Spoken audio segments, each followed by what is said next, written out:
আমাদের চট্টগ্রামে একটা সংস্কৃতি, সন্তানকে বিয়ে করিয়েছে মেয়ের পক্ষ থেকে, মানে অনেক ফুয়ার বউর পক্ষ তো উগ্র গরু নতুন বছর আইনে করিল কথা হন না, ঠিক কিনা? যারা ছেলেকে বিয়ে করিয়ে আপনার ছেলের বউকে বারবার বলে, কিরে ওমা তোর বাড়ির থেকে এসে গরু নয় না, গরিব এসে ভক্তুর আসি, এরকম বলে বলে ঠাট্টা বিদ্রোহ করে কি করে না? আরে ভাই কথা বল না, করে কি করে না? এই আমাদের চট্টগ্রামের সংস্কৃতি বেশি।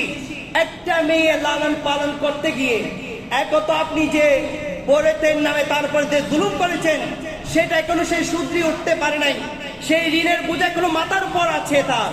আপনি আবার আরেকটা ঋণের বোঝা তার উপর চাপিয়ে দিচ্ছেন। আপনি তার থেকে গরু দাবি করছেন, তার থেকে বড় পশু দাবি করছেন। এটার চেয়ে নিমক হারামি, অমানসিকতা, অমানুষের মতো কাজ আর দুনিয়ার বুকে আর কিছু হতে পারে?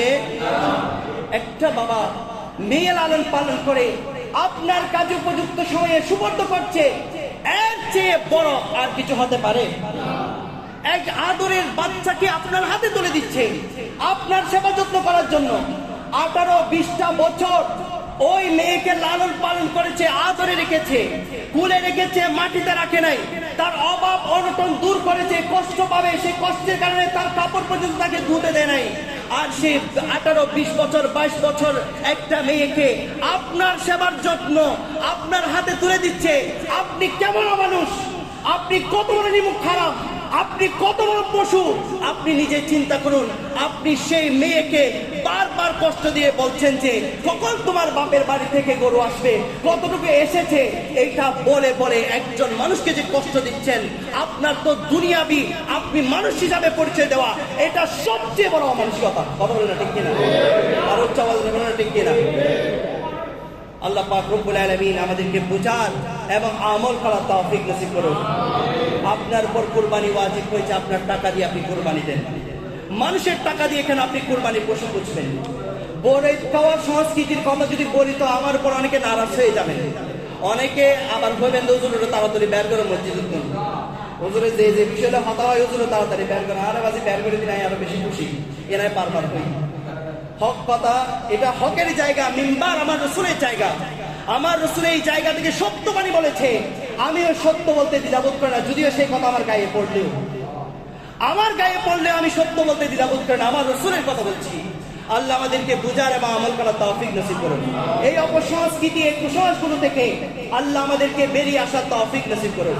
একটা মানুষ ভাই কত কষ্ট করে একটা মেয়েকে দিয়ে দিচ্ছে, সেই জানে তার মেয়েকে আপনার হাতে তুলে দিচ্ছে, তার বুকটা কত আপনার ভেঙে চুরমুচার হয়ে যাচ্ছে, কত রাতের ঘুম হারাম হয়ে গিয়েছে আপনার মেয়ের টেনশনে।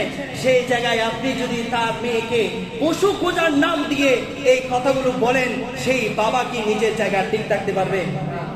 অনেক বাবারা শুধু মেয়েদের সুখের দিকে তাকিয়ে আপনার ওই অমানসিকতা দূর করার জন্য, পশুত্ব দূর করার জন্য আপনার থেকে অনেক বাবারা বিভিন্ন ব্যাংক থেকে বিভিন্নভাবে লোন নিয়ে বিভিন্ন মানুষের দাঁড়ে দাঁড়িয়ে গিয়ে হাত পেতে টাকা জোগাড় করে নিজে কুরবানি না দিয়ে আপনার ঘরের জন্য কুরবানি পাঠায়। আপনি যদি একজন বিবেকবান মানুষ হন, আপনি যদি একজন সচেতন মানুষ হন, আপনি যদি আপনার মধ্যে মানুষত্ব থাকে, আপনি কখনো মেয়ের পক্ষ থেকে আসা গরু দিয়ে কখনো কুরবানি করবেন না। বরং আপনি যদি সত্যিকার মানুষ হয়ে থাকেন, আপনি এটাই বলবেন যে আপনি যদি আপনার পরিবার থেকে যদি কোনো গরু আসে, কোনো ছাগল আসে, গরু সহ আপনার মেয়েকে বেঁধে আপনার বাড়িতে পাঠিয়ে দিব। আপনি যদি রাজি থাকেন তাহলে গরু পাঠান, তাহলে ছাগল পাঠান। কথা বলেন না, ঠিক কিনা?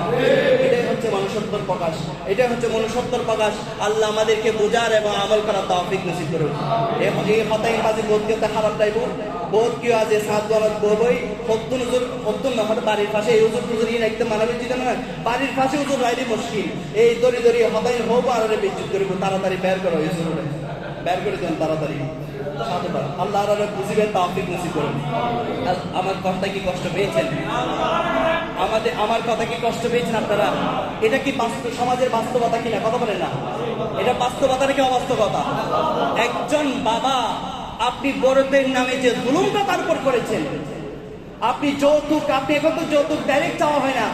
আগের মতো বাবা গিয়ে যৌতুকের কথা বলে না, এখন আপনার সরাসরি বলে না, বলে যে আমরা মেয়ে কথায় বেলা এখান বস কাট দিবেন দেরি, কিন্তু অন্য মেয়ে কথাই বোঝা না। ইনকে আরো কথাই বলে কি অনরমে লেভেল গাম মারি দিবেন দেরি অনরম মতো করিয়ে দেয়। আরো কি বলে বড় ছেলে আপনার পরিবার থেকে আপনার কাঠ দিয়েছে, আপনার সোফা দিয়েছে, এসি দিয়েছে, ওইটা দিয়েছে, এটা দিয়েছে, আমাদের কোনো চাহিদা নেই, তারা এমনি এমনি দিয়েছে, আপনাদের মতো করে আপনারা দিবেন। কথা বলেন না ঠিক কিনা? এটা হচ্ছে ডাইরেক্ট চাওয়া না, ইনডাইরেক্ট করে বলে চলছো আরো যৌতুক হলে তো কোনো যৌতুক না চাই তো বাজি ইতারেন সহিচ্ছা ফাটাই দেয়, কইলে ফাটাই দেয় অনেক কিছু করেন না, না কিছু হয় আর বড় বড় বউর একটু জিয়ে ফাটাই আমার একটা লিস্ট দিই। কথা বলেন না ঠিক কিনা? ইন বাজে খারাপ হবে, আল্লাহ বুঝিবা আর আমাদেরকে বোঝার তৌফিক নসিব করুন। আমিন।